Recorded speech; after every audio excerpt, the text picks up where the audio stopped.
Well, Jonestown, the name itself, forever linked to a mass murder-suicide of more than 900 people. One of the worst disasters in American history. And tonight, 35 years to the day, KITV4's Laurie Amata introduces us to a survivor right here in Hawaii and his story of death and life. It's a KITV4 exclusive. He called it a dream. They called it utopia. Vernon Gosney was 25 years old when he arrived in Jonestown with his 5-year-old son. But Gosney would soon realize what many others did not. Jonestown would not save them. Jonestown would end them.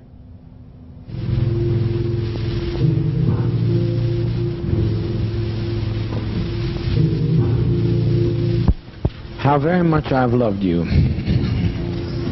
How very much I've tried my best to give you the good life.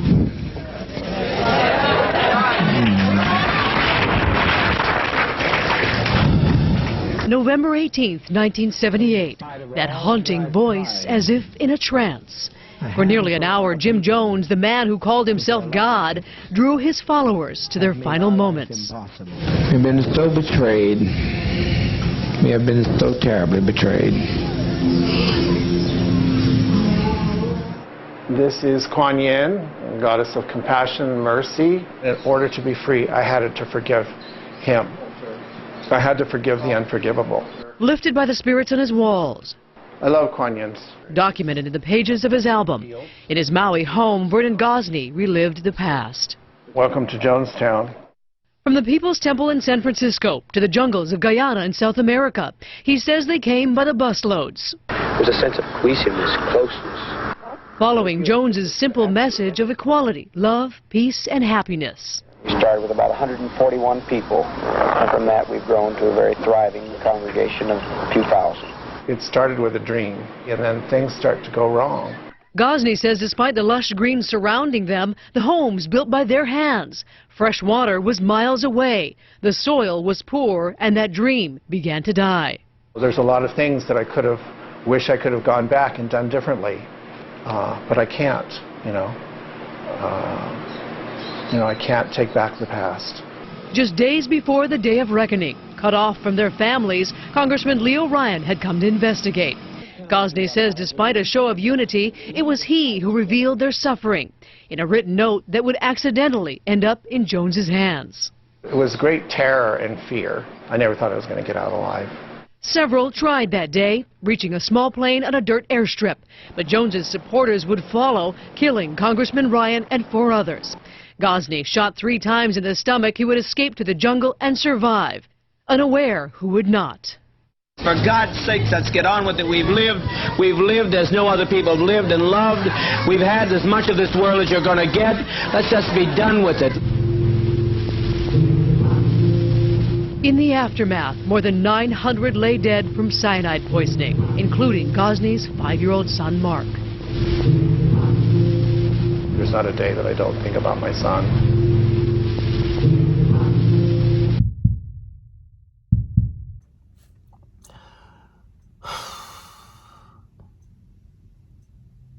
What's going on, Graveyard Shift family? It's your fearless shift leader, Dalen, clocked in for another amazing shift. Y'all, this shift is very, very interesting. I am in Long Beach, California, at the All Souls Cemetery. I'm here to do a PTO.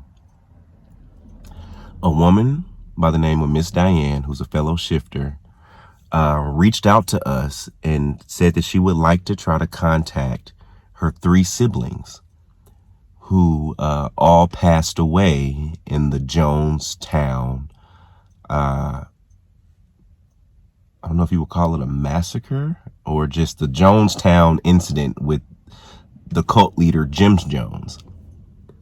So from what I'm told, it's only by like the grace of God that she did not pass away in that incident.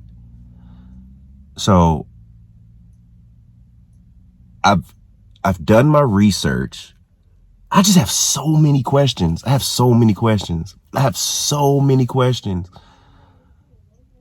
Yeah, guys, this is very, very interesting. So we're going to get to it. I'm not even going to waste your time or Miss Dianne's time. But this is, I just have so many questions, but let's get to it, y'all.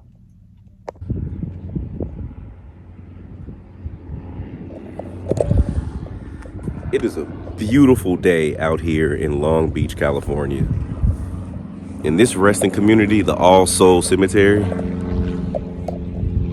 like I've never been to a resting community and just seen so many people just like relaxing and hanging out. Like literally people bring their lawn chairs out here and just hang out with their loved ones. I think that is so special. Like there's literally so many people here just hanging out with their loved one. I've never seen that.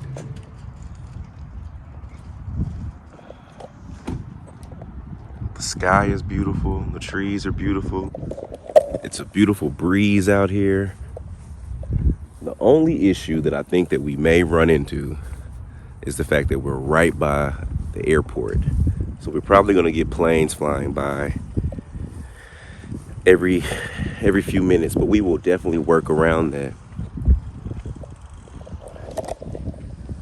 This place is beautiful. Look at this, like people are really out here hanging out. Wow.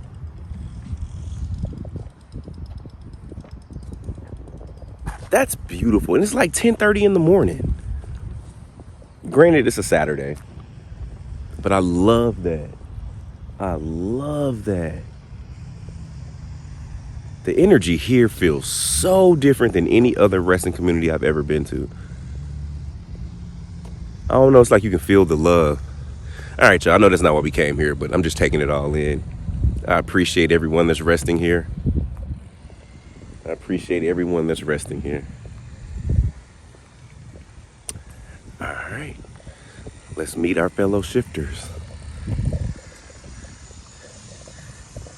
Ladies, how are you guys doing? Good, how are you? I am wonderful. Now, who do we have here? I'm Dianne. Miss Dianne. And you are who we came to speak with, right? Correct. Got you. And then you are? I'm Celia. Miss Celia. We're cousins. Okay. Well, ladies, I am so grateful to have you guys here with me and letting me come out and speak with you and interact with you. So I would love to literally just hear your story first.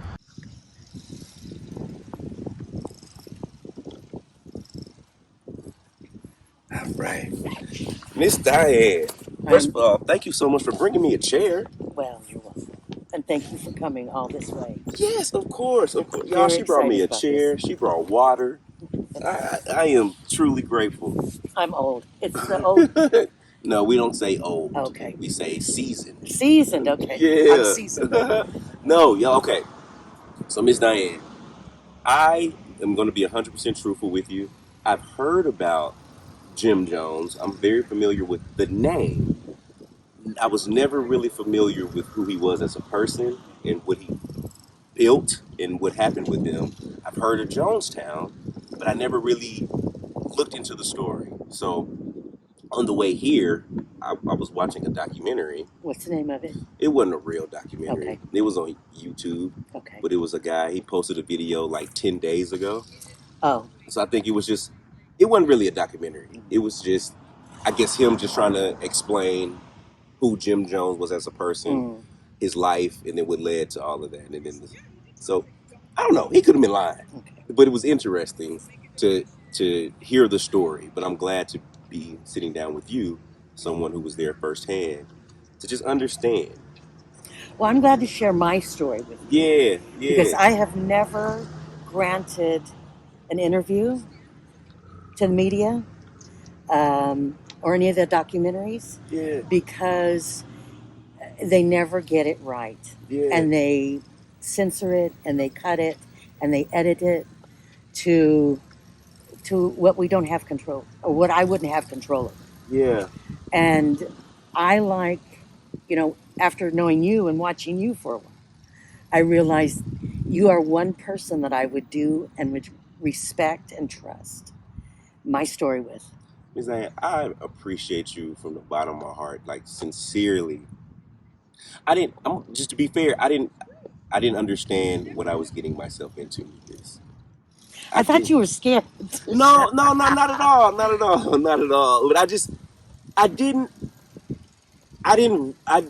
realize how big of a opportunity this is, and like, and I'm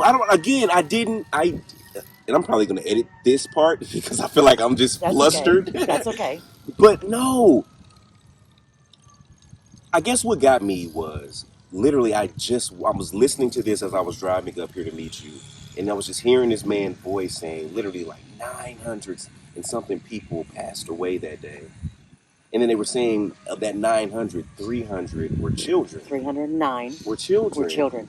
And I am one of 9 children that survived. Only 9 children survived. So that's what I was gonna say. And he was saying those exact facts. But to get here and then for you to show me the resting area, and you're like, no, these are my 3 siblings that were under the age of 18 that did pass away. And I only, like, I don't know. And the fact that you're willing to speak with me, it's like, dang, what did I do to deserve like that? Like, that's, I don't know. I just appreciate you. Well, I appreciate you, and I will tell you this, that it's a very sensitive subject for me. Especially when people say, "Oh, don't drink the Kool-Aid," or I would never say that. But I will tell you this: you made it okay. No, you have to hear me, because when you, with your sense of humor, and with your kindness and your respect, in watching you, you made it okay. So when they sent you the greens. You know what? It made it okay. And you know what? That's part of the healing. Yeah. Okay? Yeah. And so when you say it's not a cult, and you will hear me say, that's right. Yeah. It isn't, because I know what a cult is. Yeah. So. Dang, Miss Dianne, I'm not going to lie to you. I feel horrible. Why? I feel horrible because it just lets me, like, I joke around a lot. But then it's like you don't think sometimes, like, I don't know. Well, I don't think you should feel horrible, because I took it and I received it as a healing. Yes, ma'am. So there was a purpose in that. Yes, ma'am. And so, you know what? Don't feel horrible, because I'm here today doing something that I really hope will heal places and wounds in me that have been raw for 46 years. Yes, ma'am. And so I'm really excited about this. And I've been talking to my brother, who was older than me, 2 years older than me, will be my spokesperson. He was always our protector. And so I have been talking to him, tell him, don't you embarrass Dalen now. You get here and you make sure that you show up and speak to us. Yeah. So we may have to tell him, okay, you're talking too much. So Right. I'm hoping. I'm excited to get to that portion of the session, but I would love to get to know you and hear your story. Okay. And I'm probably gonna ask you a lot of questions. That's okay. Because I'm truly intrigued. I'm here. Okay. I watched 3 children all day. Yes. I'm pretty. Got you. Yeah. Got you. Okay. So, Miss Dianne, I would just love to know, like, how did you even get involved in the Jonestown? So do we call it do you refer to it as a cult? Oh, definitely. Okay. Definitely. So, okay. And I consider my siblings and the children murdered. They didn't commit suicide. I believe that. And there may have been adults who chose, but I believe it was under coercion. and duress and a lot of conditioning. So I believe it was a massacre. Okay, so tell me, how old were you when this happened? This was what, 1978? 78. I was 15. You were 15, and then your siblings were? My brother was 17. Okay. Angelique was 13, and Sophia was 11. Okay, so you were the second oldest. Right. So how did you guys even get involved with? So my mother divorced my father when I was about 4 or 5, and then she married Sophia's dad. Okay. And so she's my half sister. Okay. So you and Donnie and Angelique, the three of us have both parents. Same mother and father. Parents, right? Okay. And Sophia has a different father. Gotcha. So my mother was a single parent with 4 little children.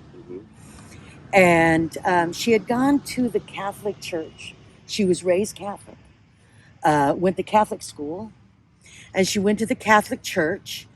And I remember sitting in the Monsignor's waiting room. And she said, I'll be right back. I need to go see if they'll help us. And she went in, and she came out, and she was starting to cry. And we were saying, like, Mommy, are they going to help us? And she couldn't speak until we got to the car, and she said, no, they said they can't help us. My aunt, who had a friend, said, I have a church that will help you.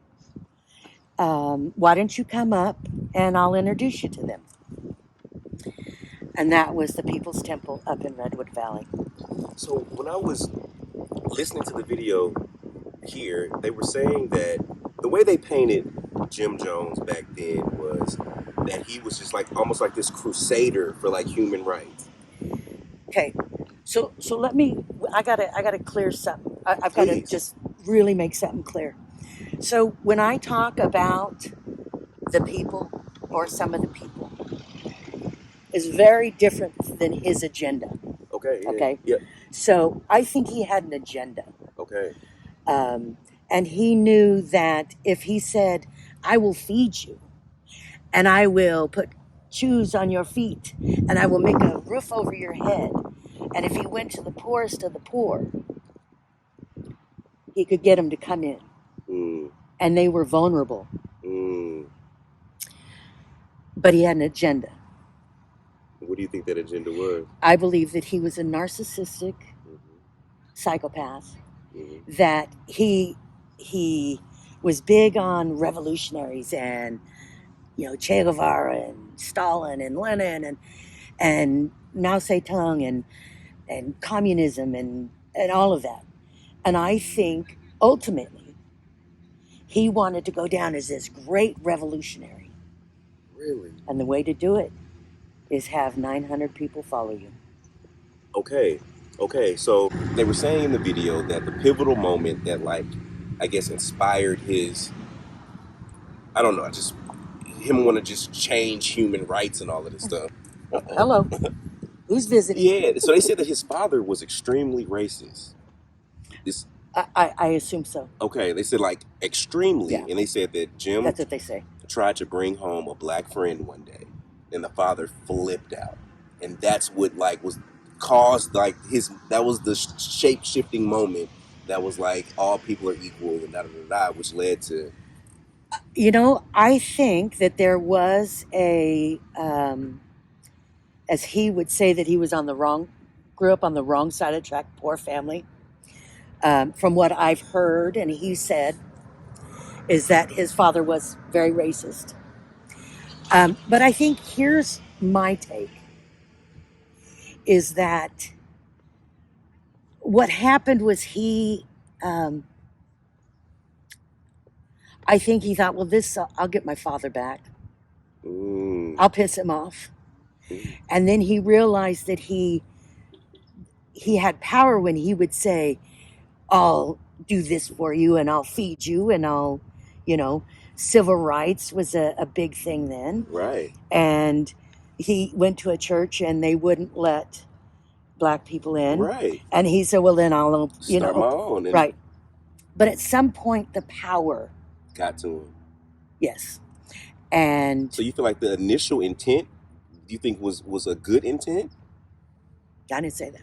Okay, so you, I hear you. I hear what you're not saying. See, I have, because I know too much. Yeah. I know too much of the dirty. Mm-hmm. Okay. I know the Oz behind the curtain. Yeah. And I think he had evil all along in him. He just needed to find, he was smart enough to find the niche and had the charisma to say, this is where I will get my power. Yeah. Now, there may be a lot of people who disagree. I don't care. Yeah. This is what I believe. By my own eyes and seeing what this man did and, the people that helped him be in power. Yeah. I will say this. When my mother went and she saw them with all different colors, all different races, and, she saw something in them. I will tell you, my mother never said an off-color joke or a racist comment, ever. Really? My mother taught us to look at what was in someone's heart and how they treated them. When she married Sophia's dad, we lived in Abita Springs, Louisiana. And it was a renovated cannery off of the crab off the river. Well, across the way there was I guess you would call it a strip mall now. Yeah. But there was a bar on the corner and a laundromat. And we'd have to go do our laundry over there. And we were little. And she would teach us how to sort our clothes, the dark colors and the light colors and da-da-da. And we got over there one day, and I read the door, and it said, whites only, colored around back. And I said, Mommy, that doesn't make sense.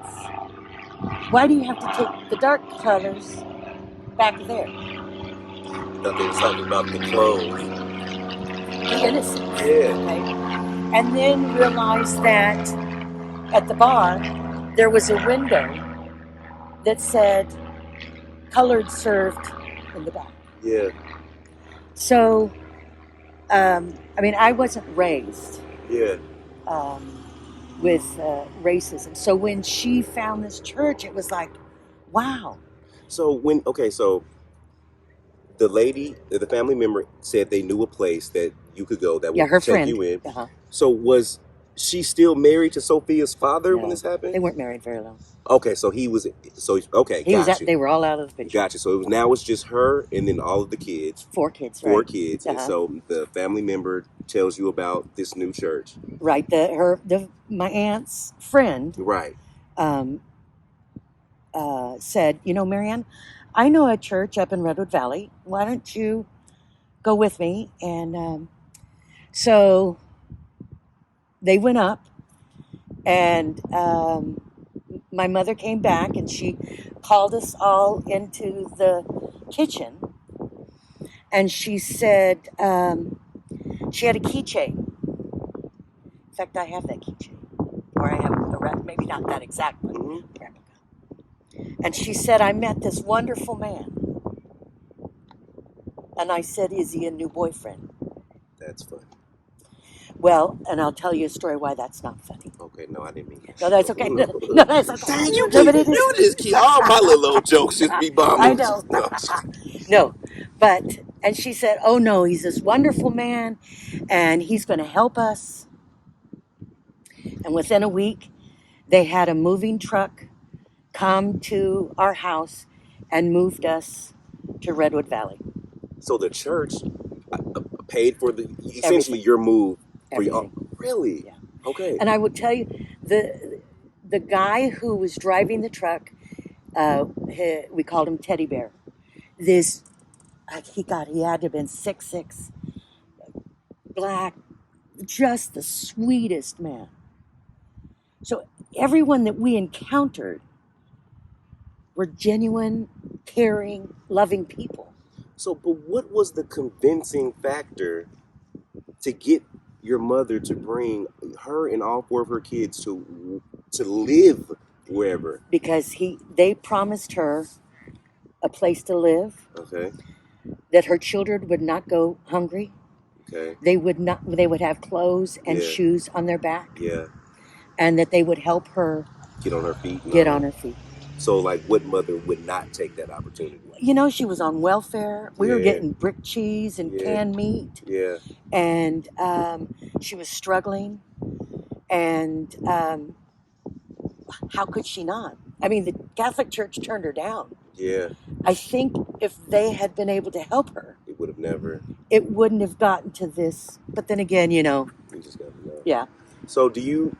And this is a respectful question. I'm asking you that respectfully, please. Do you or have you ever held any resentment towards your mother for making that decision? You know what, Dalen?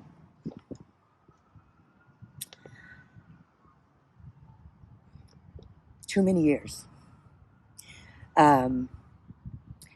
Too many years. And it wasn't until, see, my mother was okay for a few years, and then the guilt started to eat at her. And she started to hear voices. And she would do things that was crazy, to the point of being schizophrenic. And put in the hospital many times. And it finally got to the point where I was a living reminder of a choice that she made. And then she refused to speak to me or talk to me on the phone. Really? Yeah. Okay, not to jump forward in the story. That's fine. Because I'm following we're getting there. But my mind, so your mother did she not go to Jonestown? How did she miss? Okay, so we got to go, let's go back a little bit. Yeah, okay. I'm jumping ahead. So in 1971, she joined People's Temple. Okay. And subsequently, we were all sent to different communes, if you will, to live. So I didn't live with my mother. So when the moving van came to pick you guys up, we initially moved to a house. How old were you at this time? I was 7. My brother was 9. Oh, so you guys were involved for like 8 years. Yes. Okay.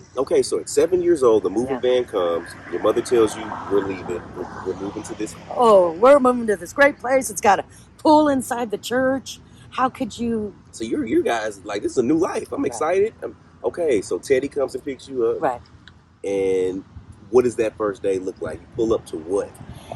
Oh, well, the house that we moved into initially, you know, it just had sheets on. I think my mom put sheets up on the windows, like and, blinds. you know. Yeah.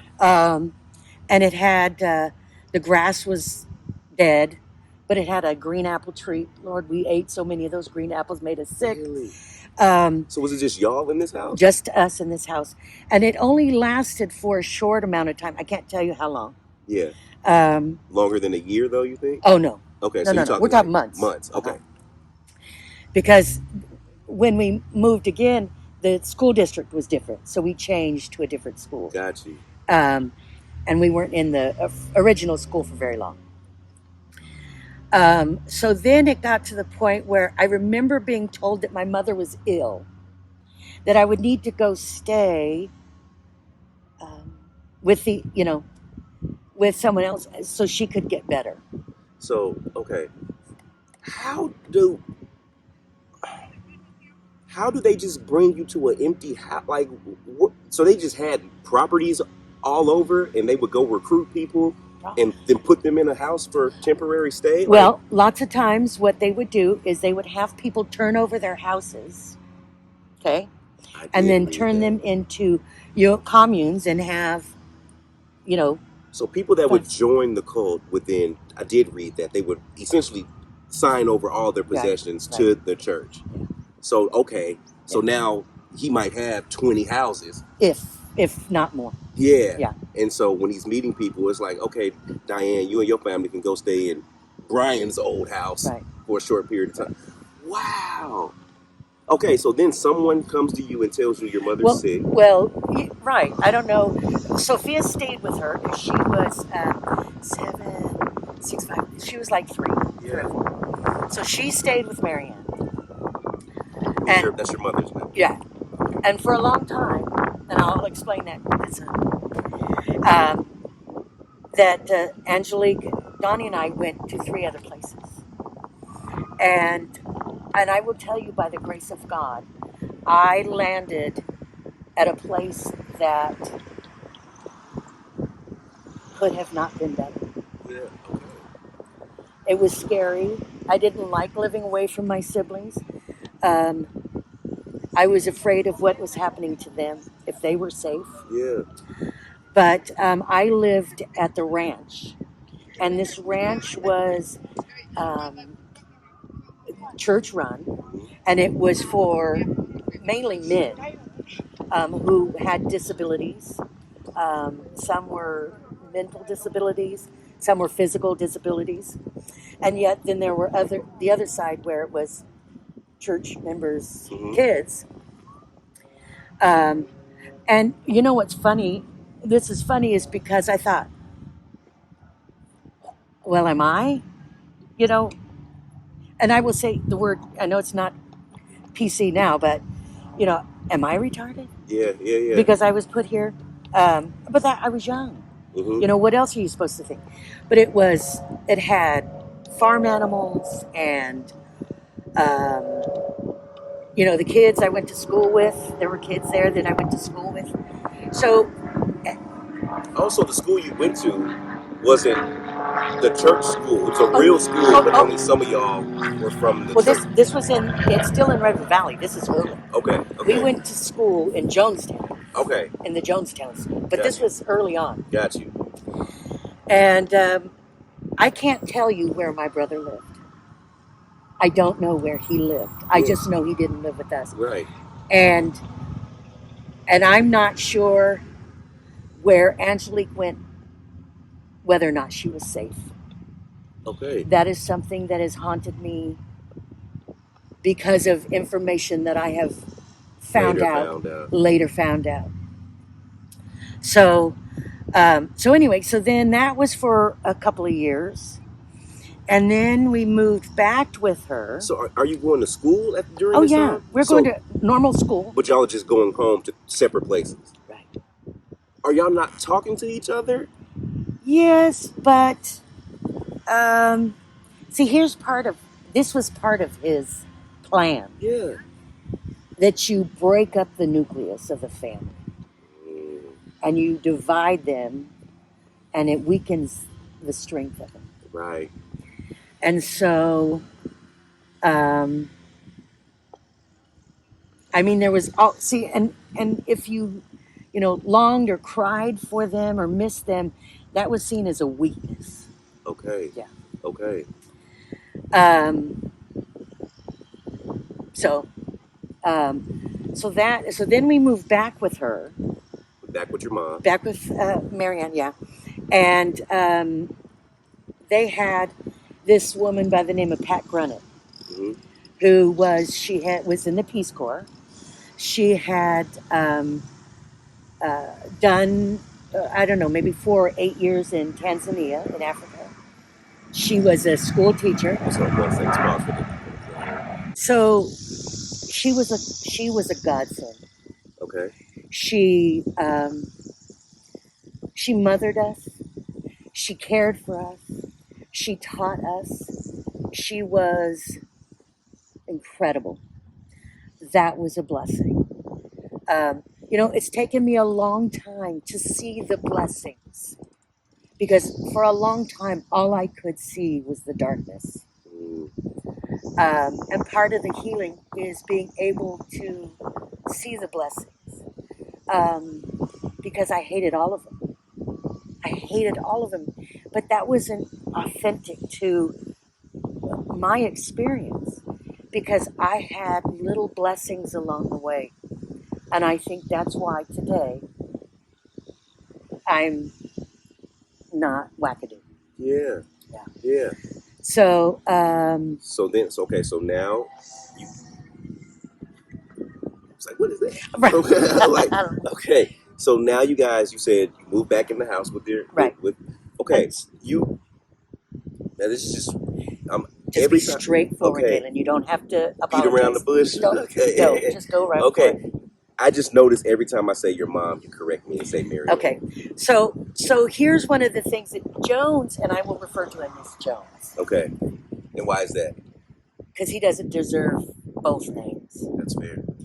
I would call him something else, but for the sake of those who, don't know, that's who I'm addressing or speaking about. He preferred that families, when they broke up, didn't call mom or dad or grandma or grandpa. He wanted to be the only one who was called dad or father.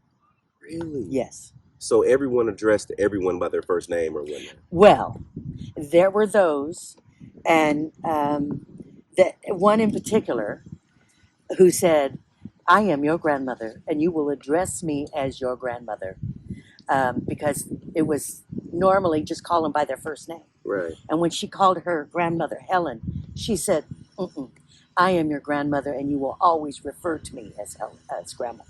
So, but with my mother, I remember being on the bus, because we would get on the Greyhound buses and go across country and pick up people. And or we would ride from Redwood Valley to San Francisco, down to LA, and back again every weekend. Really? Oh, anyway. So, but it was a way to break up the family, to break up that bond of this is your mom and this is your dad. But my mother thought it was funny. We were on the bus one time, and I was saying, They're Southwest, man. yeah.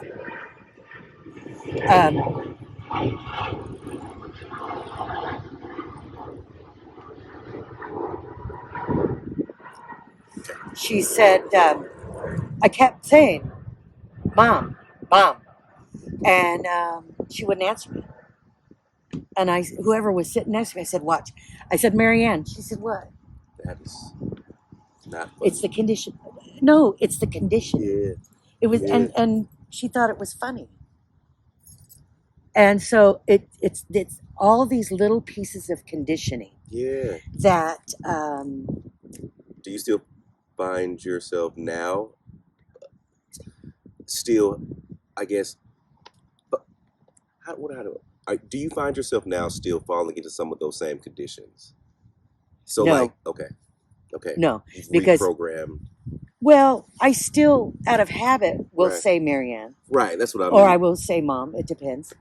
But my grandchildren better not ever refer me to as anything other than me, Mom. Yeah. So. Okay, so now y'all are all back together. Okay, so we get back together, and then after a while, they're going to close down the Redwood Valley Church and move everybody to San Francisco. Okay. And they had been doing it little by little. Now, forgive me, because I'm not from out here. I'm from Texas and live in Georgia. Redwood Valley is where? North of San Francisco. So it's north of San Francisco. Right. Okay. And here's the thing. So there was an article that said, in case of a nuclear attack, where would be the safest place to be? And somebody said, Redwood Valley. Is that how everybody, that's the reason? Jones read an article. Yes, and from Indiana, they moved out to California. So, dang, Dalen, stop jumping. But now you got me That's on okay. this. I'll follow you. What had him in such fear of a nuclear? No. It was fear that he could put into the people that were following him So he used that nuclear threat as the driving force. I will keep you. I will provide a place that will keep you safe. We got caves in the mountain there. I'll keep you safe. Like, it's legit.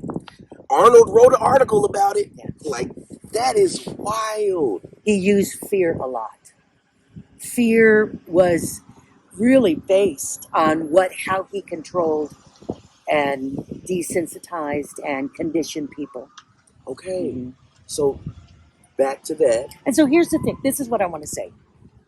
So when you have people who are, like, we would go across country and go to the poorest, stay in the poorest parts of town. And we didn't get hotels. We would stay and sleep in the auditorium, have to get up in the morning and then set the chairs up.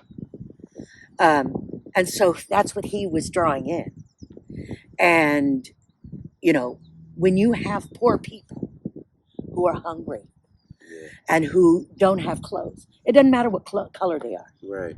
When you have poor people who are in need and you say, I will take care of you.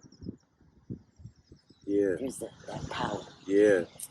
And when he says, you know what, we're going to make a better world. And we're going to make it so that everyone is equal.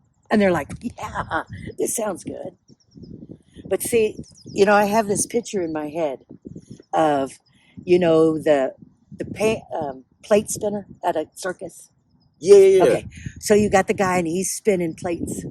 And you got brotherly love and you got equality up here and this and this. But it's what's happening underneath the table. Mm.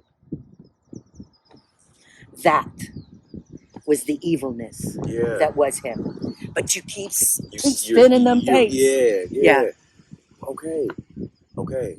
So now you guys are back living with. Well, now we got to move to San Francisco. Okay. So I was told that I was moving to San Francisco, and you know the old '70s trunk. Yeah.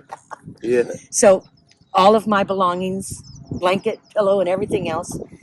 And I was told that I would be delivered to a house.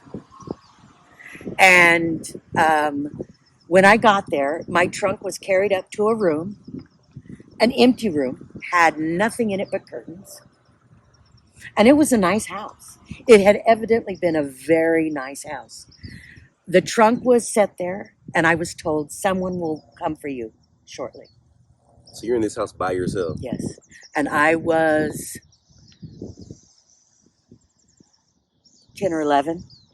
Okay. You had to be terrified. Absolutely. So, so somebody came.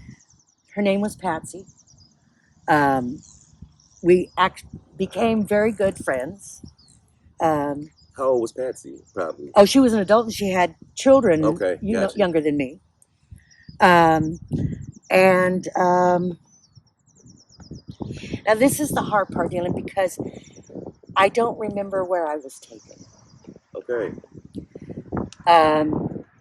Where's your mother and your siblings at this time? So they just, when it's time for everybody to move, they individually just separated everybody again. Yes. Okay. I don't know where I was sent to.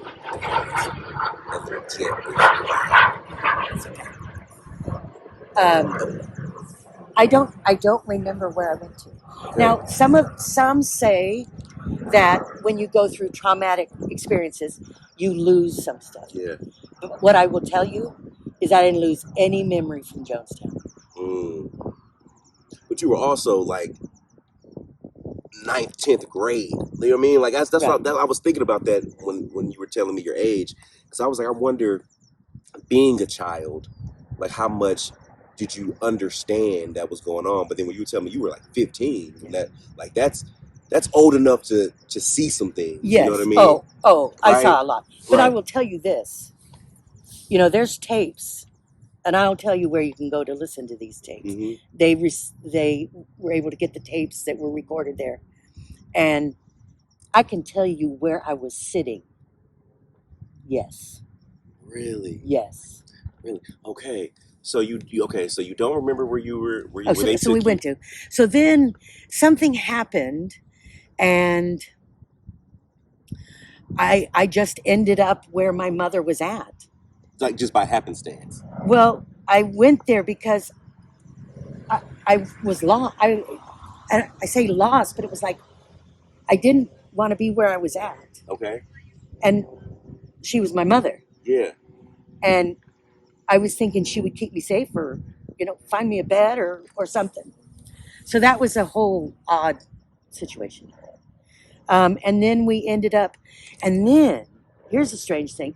Then we ended up with Pat Brennan, and we moved into this house in San Francisco. Each floor is okay. And we were told that they were trying to kidnap the children, that we couldn't go near the windows. We had to stay away from the windows. And you're 10, 11 at this point. Yeah. So they're essentially training you. Yeah. Fear. Yeah. Fear. Yeah. Okay.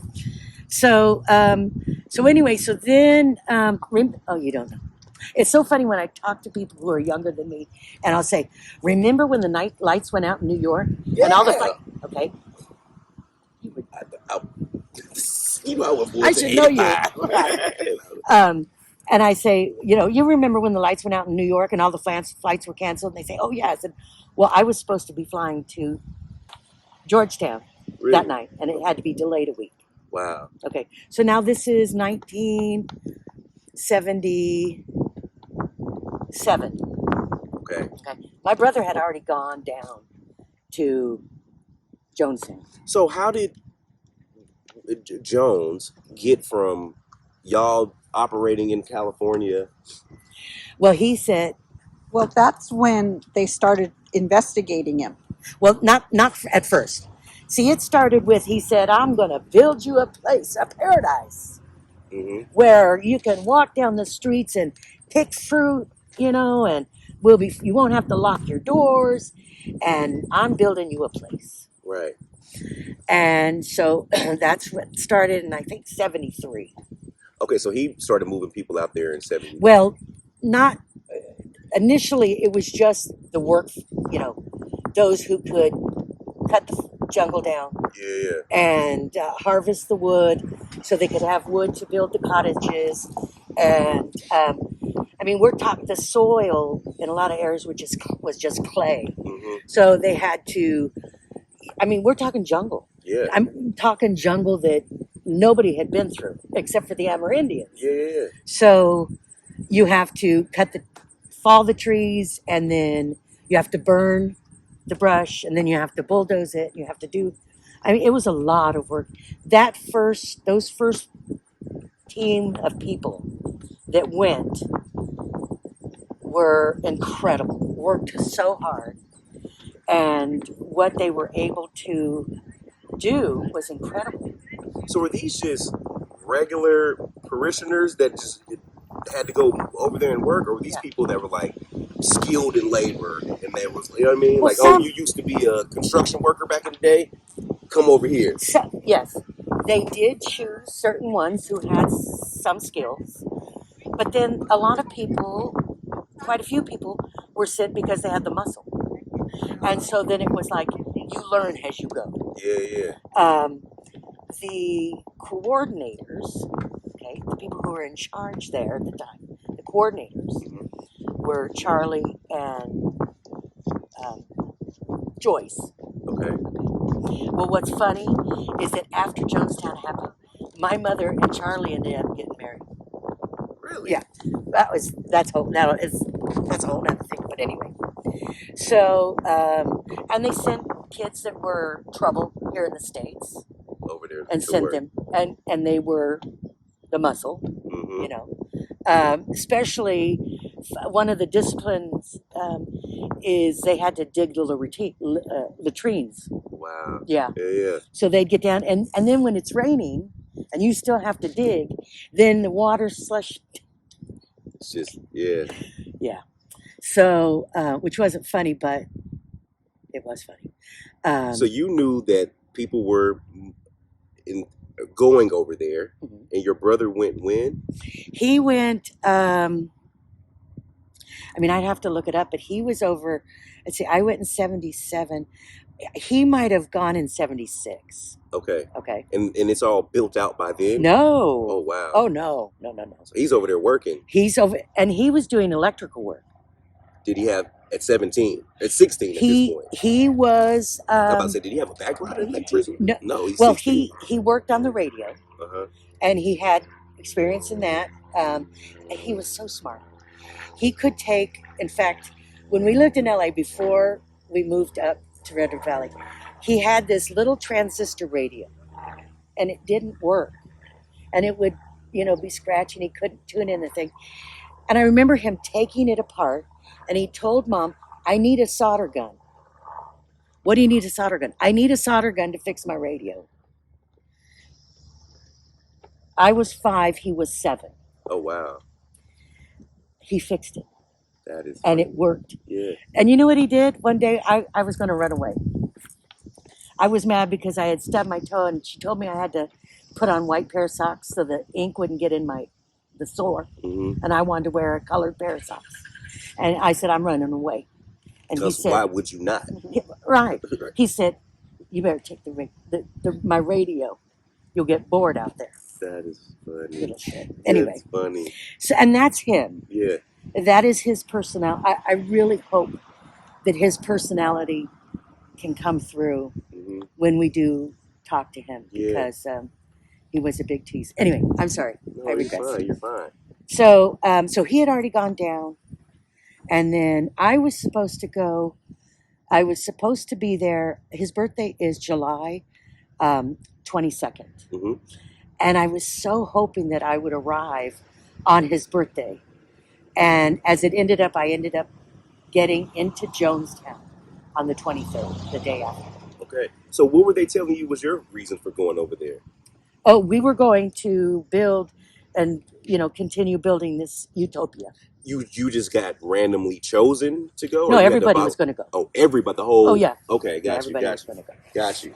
See, and now that's the point where the newspaper article was coming out, and he was being investigated.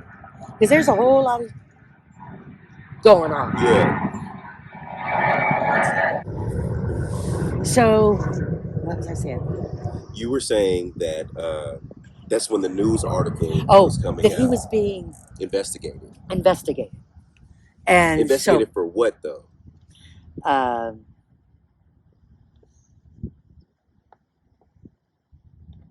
Like, what caught the attention of?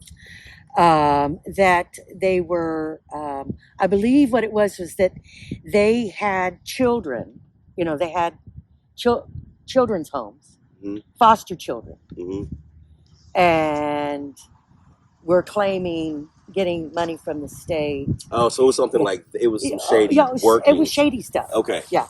And then there were senior citizens who, ended up, we'll put you in this home, take care of, sign your house over. So it was all that type of stuff. That kind of getting red a lot of that, and then there was other stuff too. Gotcha. So so then it became the mass exodus. We got to get everybody out of the states, and I was in Jonestown for a few months before Jim Jones got there. Okay. And it was very different when he got there. Very different. What was the biggest change? Oh, God. It was heavy. Just it's a constant over the PA system of, he's going to read the news the way he wants to read the news.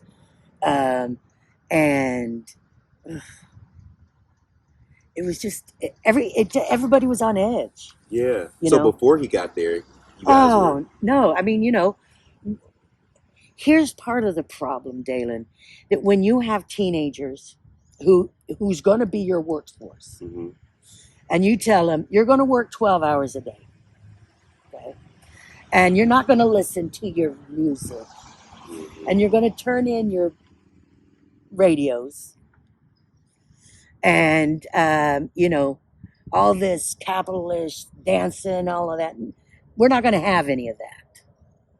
Well, you're going to get teenagers that go, this isn't working. And so there were many who rebelled. And so, I lost my train of thought. So, but that really was the purpose of the getting the teenagers and all of them down there, was to make them work in the fields. Yeah. You were saying how the times were just totally different. Oh, yeah. So, I mean, it was like, okay, so we knew that we had to do our time in the field. But when he got there, then it was like meetings that lasted till 3, 4 o'clock in the morning. And it was, sometimes it was like every day. And then at night, the siren would, it's a white night where, the mercenaries are in the jungle and they're going to try to come and get us. And so it's like a drill, like a fire drill. Well, but he made it out to be real. That this was real. Really? Yeah. And there was, it's called the 6-day siege. Okay. Where we had to line up in a half-moon circle around the perimeter of the, I'll call it the compound, the center of town, the kitchen and the doctor's area, whatever. And we had to sit in the dirt in this half-moon circle with our pitchforks and our hose. And we're going to defend this from the mercenaries who have automatic guns. Guns, right. Now, there's a part where... Not to cut you off, is that why you carry that? You ain't even showed them that yet. You ain't even broke that out yet. No. Can you just show them what you got on you right now? Well, I knew that you wouldn't be able to bring Sharpie or Sticky or Pokey or Tomahawk or Swordy on the plane. Right. And so I said, he needs to know that this graveyard shifter has his back. Y'all, look what she pulled out. Y'all, let these cars drive by. Don't pull it out now. You'll get us arrested. You gotta let these cars go by. I will get arrested. You will be on the plane. I'm going with you. Now look what she got. How? I didn't even know they made those in real life. Y'all, that is a cane sword. Yeah. Miss Dianne, do you carry that in real life? No. I only did this for you, Dalen. Dianne, listen, I don't believe you. I think you out here with a cane sword. Listen, this belongs to my father. I love it. And when my father passes away, it will belong to you. You gonna send it to me? Yes. Y'all, I'm not offended. Just sometime down the line. It will be a memory, so you don't forget. I will never forget you or the cane sword. Or I love you, Miss Dianne. You're so special. I was thinking, what we have to get a name, and I thought maybe Gertrude. Okay. Maybe the name needs to be Gertrude. So we're not gonna let the family name her. We gonna just go with Gertrude. Y'all did not just see the face. She just y'all family. She just frowned up at y'all. I'll tell you, they can give suggestions, but okay. But to me, Gertrude is, she's like a little old granny. Yeah. But don't mess with her. Don't you mess with the cane sword. That's right. Okay. All right. So, no. So the thing of it is that I remember sitting there, and it rained. We didn't get up and go into shelter. You're just in this. We are in the dirt, and if we were lucky, we could get a piece of plastic to put over our head, and we're waiting for them mercenaries. Is Jones out there with y'all? Oh, hell no. So at one point he came by and he said, I remember him saying to the person before me, I'm sorry you have to die this way.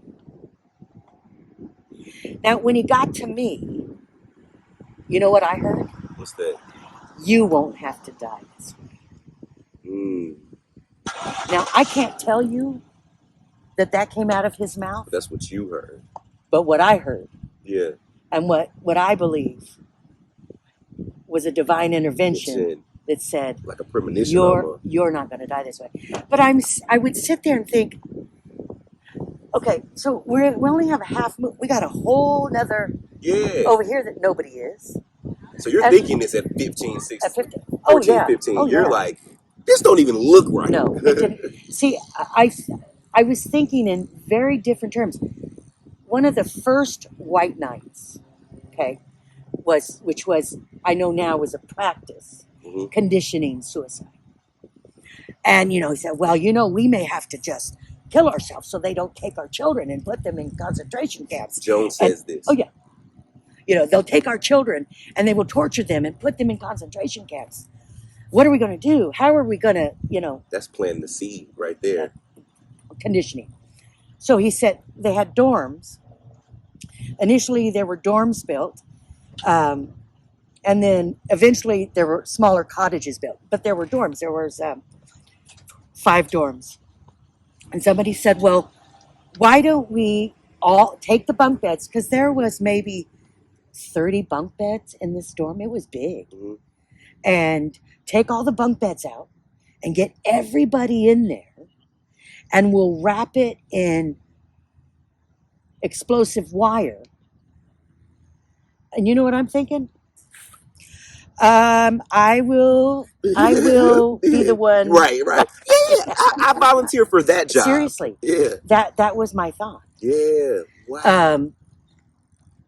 But I always knew that I wouldn't do it. There was one time when they brought a vat. Was I think the first time they ever brought a vat Mm-hmm. of liquid out. Mm-hmm. But they had arranged people to come up and drink. See, this was a loyalty test. Yeah. Are you loyal? And one of the people who went up there was like a surrogate mother to me. Mm-hmm. And she walks up there, and I'm thinking, she's not even going to say goodbye to me? She's going to drink the stuff and not even say goodbye to me? So what is this? This is like a practice, a rehearsal? Well, we didn't know that. We thought it was a real thing. They even said it was a white night. They're coming to get us. So everybody has to do this now. Right. So he said, who's going to be the first ones? Who's going to be loyal? Who's going to show me that they are loyal? And get up here and drink the stuff. And so she goes, and like, I'm sorry. No. Why didn't she say, at least tell me goodbye? Right.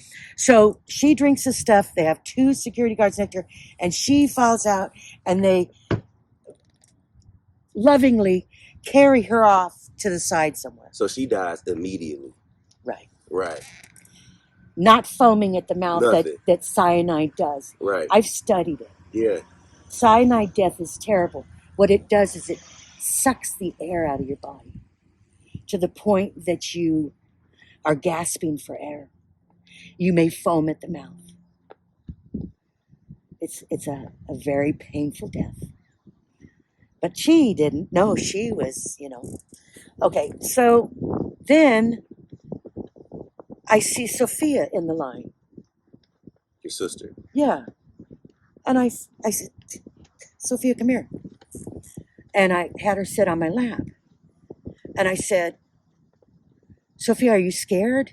No, I'm scared. I'm scared to death. I think I needed her as much as she needed me. And I said, are you scared? And she said, yeah. And I said, so am I. So we're not going to do this. We're going to sit here and it's going to be okay. We're not going to do this. And we just sat in silence and held each other until he says, well, this was just a test. So. And then what did everybody do when he said that? Well, it's kind of like, well, of course there's relief. Yeah. And then it goes to, well, why didn't you get up in the line? Why were you still? People questioning each other, their loyalty. The mob mentality. Oh, wow. Yeah. And that's what happened to the woman, Christine, who got up and said, we don't need to kill the children. They need to live. They haven't lived their life. There's got to be a better way. And what happened to her? The mob mentality yelled at her and cussed her down. Yeah. So he made people believe like the only way out was to end their own life. Yes. To protect them from whatever was about to happen.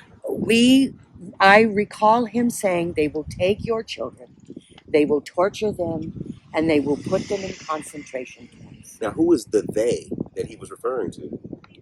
The American government. Okay. Yeah. Okay. So after this, so back to you guys in the whole preparing for this imminent death that's coming, that's not really out there. How does it feel being in a situation like that where you really think that this is it? Because I would assume in that moment, did y'all really thought y'all were in the jungle about to be hit by mercenaries? Like you really thought that you were about to die in that moment. Like how does that? Like how do you even? I think there's a numbness that with the conditioning and Dalen, we were so tired, we were so sleep deprived. I mean, we would, be called out of the field, get off of work from working in the field, have enough time to grab dinner, and then go to a meeting. Yeah. And that meeting could go on till there were times when the sun was coming up. And then you have to and right he'd back say, to it. well, you could have, a few hours of sleep. We'll make it a half day. Show up to work at noon. People can't survive. People go crazy with sleep deprivation. So sitting in that trench, it was almost like, look, if y'all gonna come do it, come do it. Well, it was more like, well, shit, we're sitting in the trench. We're not. And here's the other thing, Dalen. I am pale. Mm-hmm. I'm a German-Irish girl that I burn. Mm-hmm. Mm-hmm. I wish you could give me some because I just burn. Give you some of this melanin. That's right. It's still, I'm Okay, perfect. But so as soon as I get there, like the next day, I have to go work out in the fields. Right. Okay. And I'm blistering, literally 3rd-degree blisters on my back, on my arms, up here. And I go to, if you've ever had a sunburn, and I went to the nurse's station and they put some cream on it, gave me a long sleeve shirt and said, there's nothing special about you. Get back out there. I wasn't asking for favor. Yeah. It was something I couldn't control. Yeah. But I went back out there and burned through the shirt. Really? Yeah. Okay.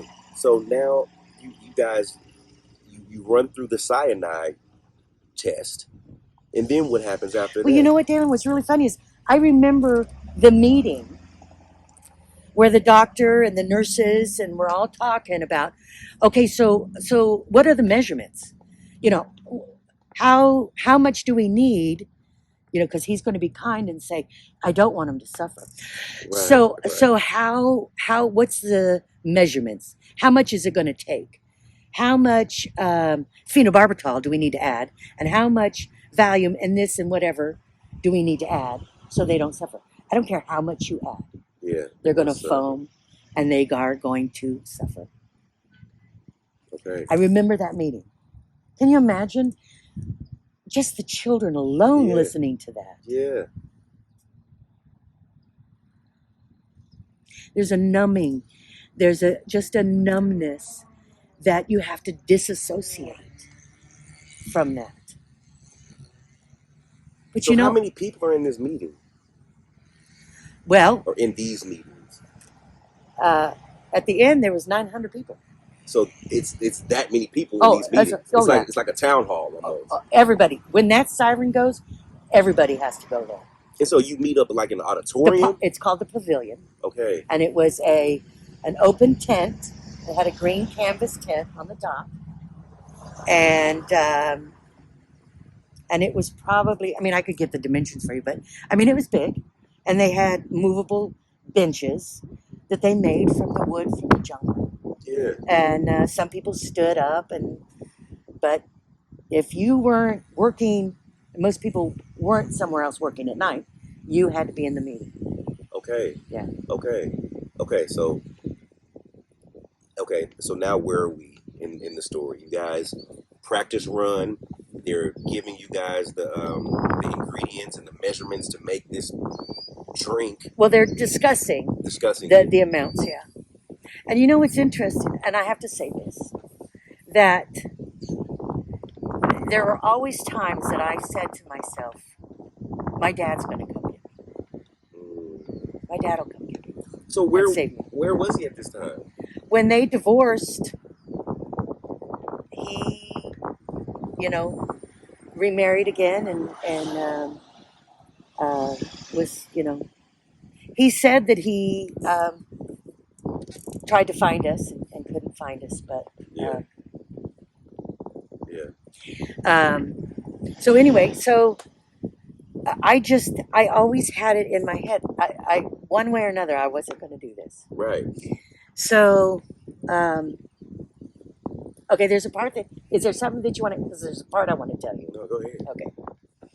So, Jones arranged to have this eye doctor come to Jonestown and give everyone an eye exam. Okay. Now, he gets to me and says, he had 3 huge suitcases of frames. And he says, you're going to have to go to Georgetown because I don't have any frames that will work for you. Really? Out of 3 suitcases, Dalen, I needed to go to Georgetown to get frames. Did he even look through the suitcases, or it was just like, I just know I don't have what you need? Dalen, I don't know how it came to that. Right. All I knew is you need to go to Georgetown to get frames. And I said, well, because my mother was already there. I said, well, just tell her to pick something up. How far is Jonestown It's from 800 Georgetown? and some miles. But you can only get there either by plane or by boat. Okay. Yeah. And if you go by boat, the boats that we had weren't passenger clearance. So we all had to ride in the hull of the boat. And how long was that trip? A long time. In the jungle heat and humidity. Anyway, so I'm told you need to go to Georgetown to get glasses. Now I'm afraid to go to Georgetown because it's made out to be horrible, worse than Jonestown, because they didn't want people to want to go there. Right. Okay. So I had a tooth come out, and we didn't have X-rays equipment to take an X-ray to see if the roots were still in there. And so they said, you're going to have to go see a dentist in Georgetown. So you're going to go see the eye doctor and go to the dentist. So on October 23rd, my brother and I both worked at night. And I went to Jones's secretary. And I said, you know what? My tooth isn't bothering me. I don't need to go. And my mother's there. She can pick out some glasses. I don't need to go. She says, well, just wait and let me go see. So in the radio room, say this is the door entrance. He sat in the Adirondack chair. You know what those are? What is that? It's a wooden chair that usually made out of wood. It just kind of, I'll have to show you pictures. Okay. Anyway, so he's facing the radio equipment. The door's here. She walks in and she's talking to him. She's saying this and that. And he takes his fist and he pounds on the arm of his chair and does that. And she comes out and she said, be ready at 7 o'clock in the morning. There was no more speaking of it. Yeah. So I went to my brother. Now, my brother was always our protector. When we lived in LA before we moved up to Santa Rosa, I was five, so he was 7. And he said, you listen to what I say and do exactly as I tell you. Don't ask me any questions. I said, okay. So there was a gang of boys, older boys, and we were walking home one day. And he said, Dianne, he handed me the key. He said, you take this key, you run home, you get in the house and lock the door, and don't you open the door until I tell you to open the door. And don't you look back. I said, but Donnie, run. You know that song that goes, run? That plays in my head every time I say this. I ran, I got in the house, I locked the door. And I waited by the door to hear him say, okay, Dianne, you can open the door. So we don't question what he says. Mm-hmm. Okay. So I went to him and I said, Donnie, I'm so scared. I hear Georgetown is terrible, worse than here. And he said, let's take a walk. Because he didn't want anyone to hear. So we walked down the pathway to an area that there was nothing around, not a building. And if anyone was around that he would know it. And he said, just go to Georgetown. Do as you're told. Stay out of trouble, and you'll be okay. He said, if anything happens, I'll take care of the girls. And don't put cut flowers on my grave. As you see, it doesn't have a flower holder. He said, you can't ask me why I'm telling you this. I said, Donnie, but you can't tell me that I may never see you again. So you think he knew something? Or he felt something? I know he knew something. He was always around the radio. That's one of the questions I want to ask him. What did you know? Tell me that. So he said, I want you to go say goodbye to the girls. Because you may never see them again. You said that. Excuse the cough drop in my mouth. That's okay. I said, Donnie, please, you can't. You can't tell me this. He said, Dad, please don't ask me. Don't ask me, please. And one of the things that was frowned upon was affection with your nucleus family. They didn't like the closeness of. Right. And he gave me a hug and a kiss on my cheek. He said, I love you. And I will take care of the girls. Tell Mom, I will take care of the girls. And all I could hear in my head walking to their cottages was, you're never going to see them again. You're never going to see them again. I went to Angelique's cottage, and I can't hold it back. And I said, I have to go to Georgetown in the morning, and I want you to know that I love you. And she said, don't cry. You'll be back, and you'll be fine. And I wanted so much to tell her, no, it's not going to be okay. But the hardest one was Sophia.